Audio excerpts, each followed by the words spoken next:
எல்லாருக்கும் வணக்கம். இந்த வீடியோ எதை பற்றினா கதை எப்படி ரைட் பண்ணுறது அப்படின்றத பற்றி தான் பார்க்க போகிறோம். இது வந்து பெரிய டாபிக், அதனால் சீரியஸ் பை சீரியஸாக வரும். பார்ட் 1 பார்ட் 2 அப்படின்ற மாதிரி வரும். அதில் ஃபஸ்ட்டு டாபிக் என்னென்னா கதை எப்படி இருக்கணும் அப்படின்றத பார்க்க போகிறோம்.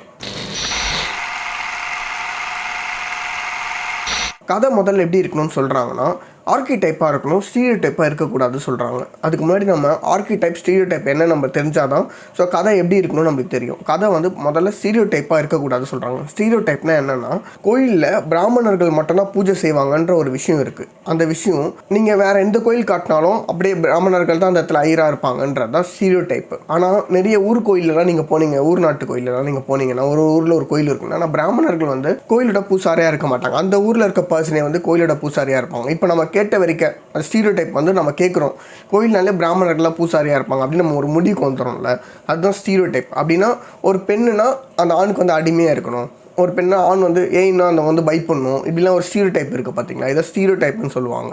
இன்னும் இந்த ஸ்டீரியோடைப் பற்றி நல்லா புரிஞ்சுக்கணும்னா, ஒரு சர்டன் குரூப் ஆஃப் பீப்புள் வந்து இப்படி தான் இருப்பாங்க. இப்போ ரஞ்சித் எடுக்கிறாருன்னா அவரோட குரூப் வந்து சேரியில் தான் இருக்காங்கன்ற மாதிரி அவர் காட்டுறாரு. சங்கர் அவர் எடுக்கிறாருன்னா ஒரு நல்ல ஒரு ஹை கிளாஸில் இருக்க பர்சன் வந்து ஒரு நல்ல ஐடி கம்பெனியில் தான் இருக்காங்க, அவங்க வந்து பெரிய பெரிய பொசிஷனில் இருக்காங்க, லாயராகவும் இருக்காங்க, ஜட்ஜஸாக இருக்காங்க. அந்த மாதிரி அவர் ஒவ்வொரு கேஸ்ட்டில் இருக்கவங்க பெருசாக இருக்க மாதிரி காட்டுறாங்க. இது வந்து ஸ்டீரியோடைப்னு சொல்லலாம். ஆக்சுவலாக ஸ்டோரியில் வந்து இப்படி இருக்கக்கூடாது. என்ன காரணம்னா, இப்படி இருந்தால் இது கிளிஷேன்னு சொல்லுவாங்க. கிளிஷேன்றது பார்த்த விஷயத்தையே மறுபடியும் பார்க்குறது. இப்படி பார்த்தா என்ன தான் நீங்கள் கதை சொன்னாலும் அது போர் அடிக்கும். அதனால் முதல்ல ஒரு விஷயத்தை வந்து ஆராயணும். இப்போ பூமின்னு ஒரு படம் வந்துச்சு. அந்த படத்தில் பார்த்தீங்கன்னா யூடியூப்பில் இருக்க விஷயங்கள்லாம் கேட்டு மட்டும் அந்த படத்தை ஏற்ற மாதிரி இருக்கும். அந்த படத்தில் ரொம்ப இன்டீரியரான டாபிக்ஸ்லாம் எதுவுமே இருக்காது. ஒரு கோபுரத்து கலசம் இருக்குன்னா அந்த கலசு மேலே அவர் எல்லாத்துக்கும் உரம் போடுற மாதிரிலாம் இருக்கும். இதெல்லாம் வந்து ஸ்டீரியோடைப்னு சொல்லுவாங்க. ஒரு விஷயத்த நம்ம கேட்டு வச்சுருப்போம், ஆனால் அது வந்து ப்ராக்டிக்கலாக அந்த விஷயம் வந்து ஒர்க் அவுட் ஆகாது. அது தப்பான ஒரு விஷயம், தப்பான ஒரு இன்ஃபர்மேஷன். அந்த தப்பான ஒரு இன்ஃபர்மேஷன் அந்த படத்தில் வந்து சொல்லியிருப்பாங்க. அந்த மாதிரி கிடையாது. ஸோ ஒரு விஷயம் இப்படி இருக்குது, இப்படி தான் இருக்குன்னா இந்த குரூப் ஆஃப் பீப்புள் இப்படி தான் இருக்காங்க, சேரியில் தான் இருப்பாங்க இவங்கன்னு சொல்கிறது ரொம்ப தப்பான விஷயம். அந்த மாதிரியான குரூப்பில் இருக்க பீப்புள் வந்து பெரிய பெரிய நிலமையில் இருக்காங்க. ஸோ இதுதான் ஸ்டீரியோடைப். நம்ம வந்து ஸ்டீரியோடைப்பில் இருக்க மிஸ்டேக்ஸ் என்னென்னா, ஒரு பர்சன் இப்படி தான் இருப்பான் நம்ம தப்பாக புரிஞ்சுப்போம், அப்புறம் மிஸ்கைட் பண்ணிவிடுவோம். அவங்களாம் இப்படி தான் இருப்பாங்க, இவங்களாம் இப்படி தான் இருப்பாங்க சொல்லிட்டு இது வந்து நம்ம ஆராயாமல் ஒரு விஷயத்த பண்ணுறது தான் ஸ்டீரியோடைப். ஒரு கதை நீங்கள் எழுதுறீங்கன்னா இப்படி எழுதக்கூடாது, ஆராயாமல் ஒரு விஷயத்தை எழுதக்கூடாது.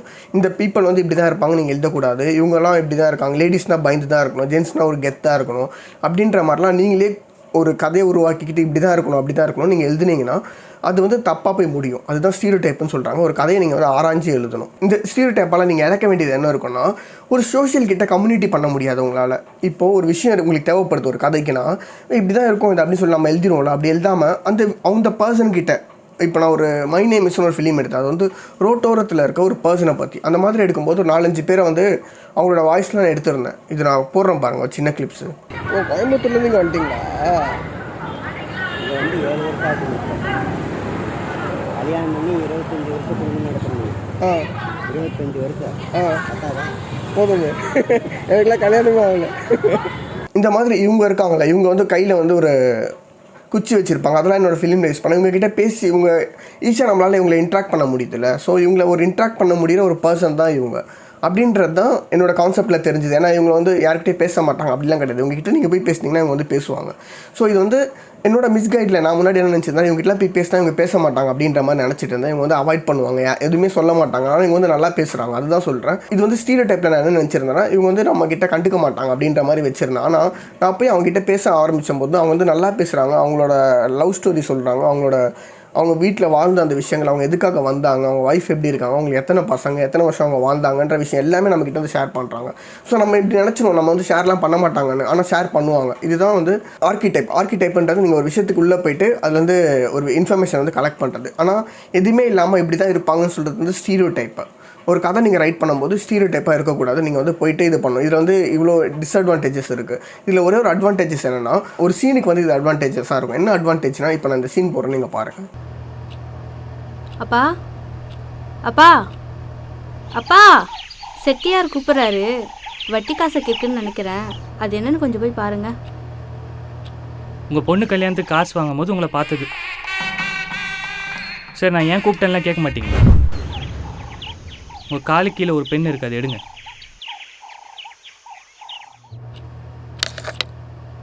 இப்போது தமிழ்நாடை பொறுத்த வரைக்கும் தமிழ்நாடோட கல்ச்சர் எப்படின்னா செட்டியார்னா ஒரு வட்டி கொடுக்குறவங்க அப்படின்ற மாதிரி இருக்குது.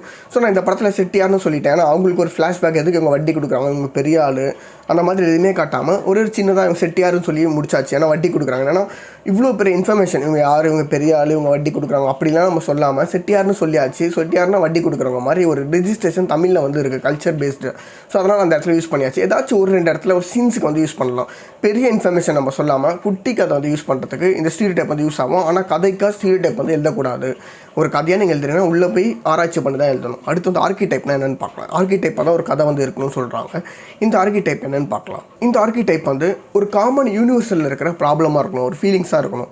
அப்படின்னா ஸ்குவிட் கேம் படம் பார்த்துருப்பீங்க. இப்போ வந்து ரீசெண்டாக வெப்சீரிஸ் போயிட்டுருக்கு பார்த்தீங்களா, இட்டில். அதோட கதை நீங்கள் பார்த்தீங்கன்னா மணியும் கேமு சக்ஸஸ் இது 3 பேஸ் பண்ணியிருக்கோம். இது வந்து மனுஷங்க இதை நோக்கி தான் ஓடிட்டுருக்காங்க. இது வந்து யூனிவர்சல் வேர்ல்டில் எல்லாருமே இப்படி தான் பண்ணிகிட்ருக்காங்க. அதனால தான் அந்த வெப்சீரிஸ் வந்து வேர்ல்டு வைடில் வந்து ஹிட் ஆயிருக்கு. காமன் யூனிவர்சல் ஒரு மொத்தமாக இந்த எல்லாருக்குமே தேவைப்படுற ஒரு ஃபீலிங்ஸ் தான் வந்து ஆர்கிடைப்னு சொல்லுவாங்க. இது வந்து நம்ம முன்னோர்கள் ஒரு விஷயங்கள் இப்படி தான் இருக்கும். நம்ம ஒரு பாசிட்டிவ் எனர்ஜி நம்மளுக்கு கிடைக்கணும், நம்மளுக்கு வந்து கோயிலுக்கு தான் போகணும் அப்படின்னு நம்ம ஒரு முன்னோர்கள் சொல்லியிருக்காங்கல்ல, அது வந்து ஏற்றுக்கிற ஒரு மித்து. நம்ம வந்து ஏற்றுக்கிறது தான். ஆனால் கோயிலுக்கு போனால் எல்லாருக்குமே வந்து மன அமைதி கிடைக்கும்ன்றது ஒரு ஏற்றுக்க வேண்டிய ஒரு விஷயம் தான். இதை வந்து நம்ம ஆராய்ச்சிலாம் பண்ணிகிட்டு இருக்க முடியாது. இது வந்து உண்மையாகவே அப்படி தானே இருக்குது அப்படின்னு நம்ம நம்பிட்டு இந்த மாதிரி ஒரு சீன்ஸ், ஒரு மன கசப்பான ஒரு சீன்ஸ் இருக்குன்னா அந்த கோயிலுக்கு போகிறாங்க அப்படின்ற மாதிரி நீங்கள் வச்சுக்கலாம். இது வந்து ஆர்கிடைப். இப்போது ஒரு விஷயம் இருக்குது, மித். இது வந்து ஒரு மித்தாவோ எதுவாக இருக்கட்டும், ஆனால் இப்படி தான் கல்ச்சர் பேஸில் முன்னோர்கள் வந்து சொல்லியிருக்காங்க. அதை நீங்கள் ஃபாலோ பண்ணிக்கலாம். முன்னோர்கள் சொல்லாத ஒரு விஷயம் இப்படி தான் சொல்லியிருப்பாங்க சொல்லி நீங்களே கற்பனை பண்ணக்கூடாது. அதுதான் ஸ்டீரியோடைப். முன்னோர்கள் சொல்லியிருக்காங்க, இதுக்கான ப்ரூஃப் புக்ஸ் எல்லாமே இருக்குன்னா அதை நீங்கள் வந்து ஃபாலோ பண்ணிக்கலாம். அது வந்து ஆர்கிடைப்னு சொல்கிறாங்க. இப்போது ஒரு சிங்கத்தை பார்க்குறீங்கன்னா சிங்கத்தை பார்த்தோன்னா உங்களுக்கு ஒரு பயம் வந்து வரும். இது எல்லாமே ஆர்கிடைப் தான். இந்த உலகத்தில் இருக்க எல்லாருக்குமே சிங்கத்தை பார்த்தா பயம் வரும். ஒரு பாம்பு பார்த்தா பயம் வரும். இது எல்லாமே ஆர்கிடைப்னு சொல்லுவாங்க. ஒரு விஷயம் பொதுவாக நடக்குது, இந்த யூனிவர்சலுக்கு ஃபுல்லாக நடக்குதுன்னா இது வந்து ஆர்கிடைப். எல்லாராலும் ஏற்றுக்க முடியுதுன்னா இது ஆர்கிடைப். இதில் வந்து நீங்கள் இன்ஃபர்மேஷன் ஒரு ஸ்ட்ரெயிட்டான ஒரு விஷயத்தை போய்ட்டு நீங்கள் வந்து ஆராய்ச்சி பண்ணியும் சொல்லணும். இப்போது ஒரு கேரக்டர் நீங்கள் வடிவமைக்கிறீங்க, அந்த கேரக்டருக்கு ஒரு லீடர்ஷிப் குவாலிட்டி இருக்குன்னு வச்சுக்கோங்க. அந்த லீடர்ஷிப் குவாலிட்டிக்கு அவங்களோட ஸ்ட்ரென்த்லாம் என்னென்னு நீங்கள் ரைட் பண்ணணும். இவங்களோட ஸ்ட்ரென்த்லாம் எப்படி இருக்குது, அதே கேரக்டர் நீங்கள் ரைட் பண்ணுறீங்க, இவங்களோட நெகட்டிவ் பாயிண்ட்ஸ் என்ன இருக்குன்னு நீங்கள் ரைட் பண்ணணும். இது எல்லாமே நீங்கள் ஆர்கிடைப்பில் ரைட் பண்ணணும். நீங்கள் போயிட்டு ஒர்க் அவுட் பண்ணிவிட்டு வந்து நீங்கள் ரைட் பண்ணணும். இது ஆர்கிடைப்னு சொல்லுவாங்க. ஒரு கேரக்டர் நீங்கள் வடிவமைக்கிறீங்கன்னா இது எல்லாமே வந்து இருக்கணும். அதுக்கப்புறம் அந்த டைம் பீரியடில் ஒரு ஸ்டோரி நடக்குது சொல்கிறாங்க. இப்போ வந்து ஒரு காமெடி ஸ்டோரினா இது வந்து ஒரு ஸ்ப்ரிங் சீசனில் நடக்குது. அப்புறம் ஒரு இலையுதிர் காலத்தில்னா ஒரு ட்ராஜடியான ஒரு ஸ்டோரி வந்து நடக்குது. சம்மர் சீசனில் ஒரு லவ் ஸ்டோரி வந்து நடக்குது. இந்த மாதிரி ஒவ்வொரு மீனிங்க்கு ஒவ்வொரு ஸ்டோரி வந்து நடக்குது. ஒவ்வொரு ஸ்டோரி இருக்குது பார்த்தீங்களா, நடக்கும்போது ஒவ்வொரு காலகட்டத்தில் நடக்குது அப்படின்றதுலாம் நீங்கள் ஆர்கிடைப்பில் சொல்லலாம்.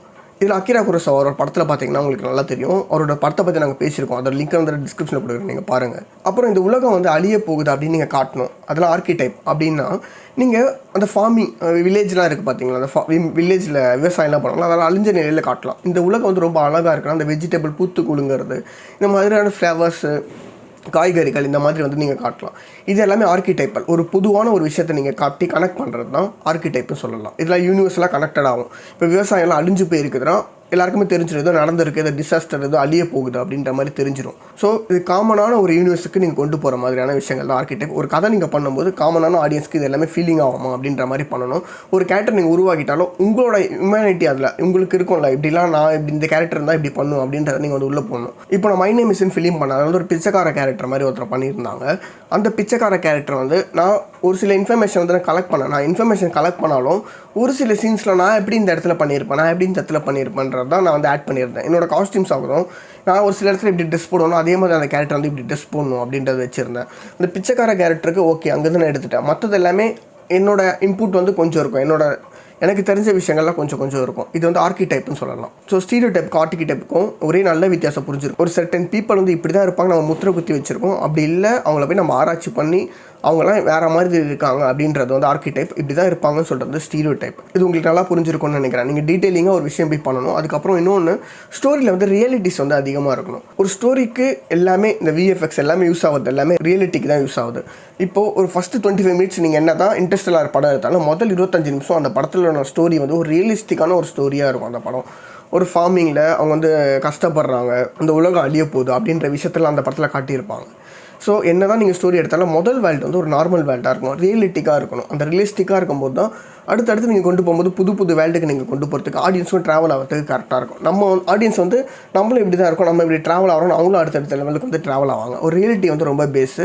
அதுக்கப்புறம் டீட்டெயிலிங் வந்து ரொம்ப இருக்கணும். அது ஆர்கிடைப் அதான் நான் சொன்னேன், அதில் டீட்டெயிலிங் வந்து ரொம்ப அதிகமாக இருக்கணும். அதுக்கப்புறம் இந்த மாதிரி கதை எடுத்தால் தான், இந்த மாதிரி கதை ரைட் பண்ணால் தான் சேல் ஆகும் அப்படின்றது வந்து கிடையாது. என்ன தான் ஓடிடி பிளாட்ஃபார்மில் ஹாரரும் த்ரில்லரும் வாங்குறாங்க, அதை நான் ஒத்துக்கிறேன், நானே அப்ரோச் பண்ணும்போது அப்படி தான் இருக்குது.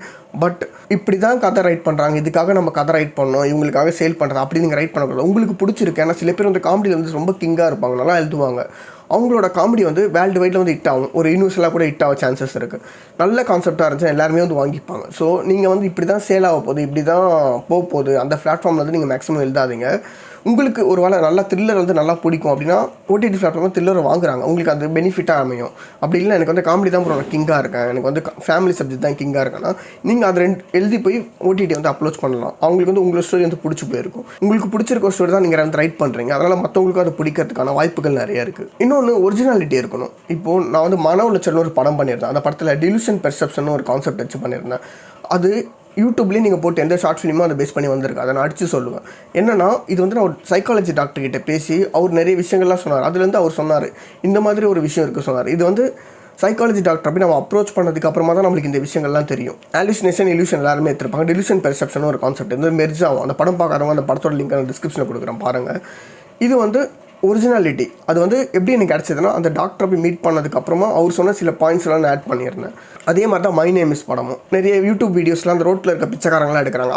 அதில் இருக்க இன்ஃபர்மேஷனை மட்டும் வச்சு நம்ம ஃபிலிம் பண்ண முடியாது. நம்ம நேரடியாக போயிட்டு அவங்களாம் எப்படி இருக்காங்க, அவங்களோட காஸ்டியூம்ஸ் எப்படி இருக்காங்க, அவங்க கையில் என்ன வச்சுருக்காங்க, அவங்க பேக் எப்படி மாட்டிகிட்டு இருக்காங்க, இது எல்லாமே நம்ம வந்து பார்த்துட்டு நம்ம கதாபாத்திரத்துக்கு வந்து கொண்டு வரணும். இது வந்து டீட்டெயிலிங் ஒரிஜினாலிட்டி அப்படி இருந்தால் தான் ஒரிஜினலாக வரும் ஃபிலிம். ஸோ டூப்ளிகேட் பண்ணக்கூடாது. ஒரு படத்தை வந்து காப்பி அடிச்சு நம்மளே படம் எடுத்துன்னு வச்சுக்கோங்க, அது சுத்தமாக நல்லா வராது. உங்களுக்கான யூனிக்னஸ் இல்லாமல் போயிடும். இப்போ நீங்கள் டாரண்டினோ ஃபிலிம் பார்க்குறீங்க, தமிழ்லேயே செல்வராகவன் ஃபிலிம் பார்க்குறீங்க, இல்லை மிஸ்கின் ஃபிலிம் பார்க்குறீங்க, ரெண்டுக்கும் ஒரு வேரியேஷன் இருக்குது பார்த்தீங்கன்னா, அந்த யூனிக்னஸ் இல்லாமல் போய்டும். என்ன தான் நீங்கள் காப்பி அடிச்சு எடுத்தாலும் உங்களுக்கு ஒரு யூனிக்னஸ் வந்து வேணும். உங்களுக்கு ஒரு யூனிக்னஸ் இருந்தால் தான் ஆடியன்ஸ் உங்களுக்கு ஒரு ரெகக்னேஷன் வந்து கொடுப்பாங்க. ஸோ ஸ்டோரியில் ஃபஸ்ட்டு இந்த பார்ட் வந்து பார்த்தாச்சு, அடுத்த பார்ட் நம்ம நெக்ஸ்ட் வீடியோவில் வந்து பார்க்கலாம். நன்றி, வணக்கம்.